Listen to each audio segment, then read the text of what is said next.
तो इसलिए तो जब मैं बार बार सोचता था कि भाई इन लोगों को जब तक ये देश के हुक्मरान नहीं बनते हैं तब तक इनका कल्याण नहीं होता है, तो मैं किसी से बोलता नहीं था। मेरे दिमाग में बात आती थी और दिमाग को ही परेशान करके मैं चुपके से बैठ जाता था कि भाई बोलने लायक ये बात नहीं है। बामसे बनाने के बाद 1978 के बाद जब मुझे लगने लगा, बहुजन समाज पार्टी बनाने से पहले जब मुझे लगने लगा कि ये काम होना चाहिए,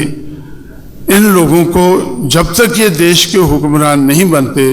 तब तक इनकी मुश्किलों का अंत नहीं होगा। तो इसलिए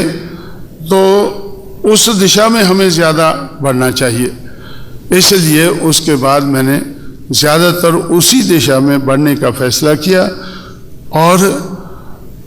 किसी न किसी तरह से हमारे हाथ में सत्ता आनी चाहिए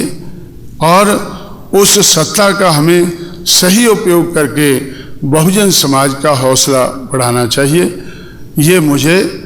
जब मैं DS4 बना रहा था 1982 में, तो तब मुझे इस बात का एहसास हो रहा था।